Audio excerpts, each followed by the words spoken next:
Phil. Welcome back. The first ever Army Ranger School with female students opened this week, and 16 of the 19 female soldiers passed the initial physical fitness test. Here to discuss exactly what that means for the Ladybirds and our armed forces, it's Amber Smith from Concerned Veterans for America. She's a military advisor and a former U.S. Army helicopter pilot who served in Iraq and Afghanistan. Welcome, Amber. Thank you. It's great to be here.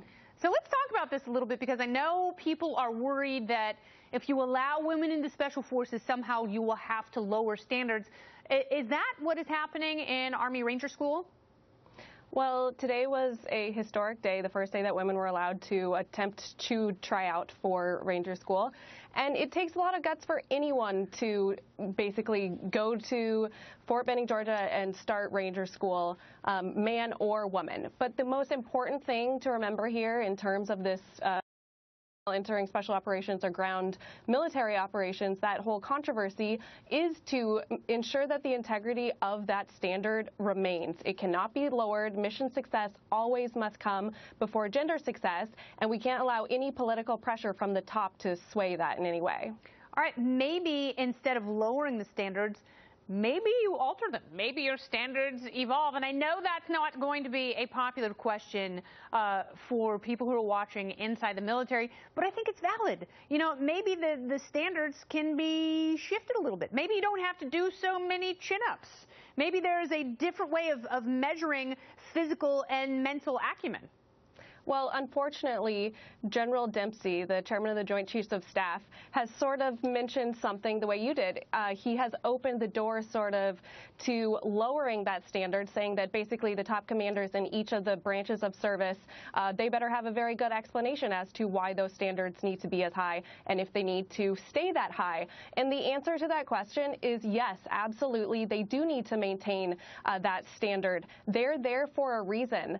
Combat doesn't change just because women are involved. The mission standard for mission success doesn't change just because females are now involved in the equation. And so that's why that standard is there, to ensure that we maintain the most elite and lethal fighting force in the world. Well, you know, so far on the first day of Ranger School, the women actually had a lower failure rate than the men. More men failed out percentage-wise than the ladies, but that was not the case with the similar Marine training. What happened there? 0 women got through. What's the disparity between the Army and the Marines? Well, there is obviously this ongoing competition between the Army and the Marines, but the women who did make it through Ranger School this morning with the first set of tests, they still have a very long road in front of them. Over 2 months long. It's very mentally and physically challenging. They're having to do mountain phase and swamp phase, and in this sort of walk, crawl, run different sort of approach to these phases, with just a few hours of sleep per night, 2 meals a day, and then there's also peer evaluations involved, so they can get peered out by the people that they're in there with as well. So they have a very long road, and in terms of the Marine officers not making it through, I think the comparison, we'll have to wait and see how these females do in Ranger School, because today is just day 1. I'm pulling for them. I think it's super intense to be able to want to go into a field that is male dominated, where the odds are stacked against you because you love your country so much that you want to fight as a member of Special Forces.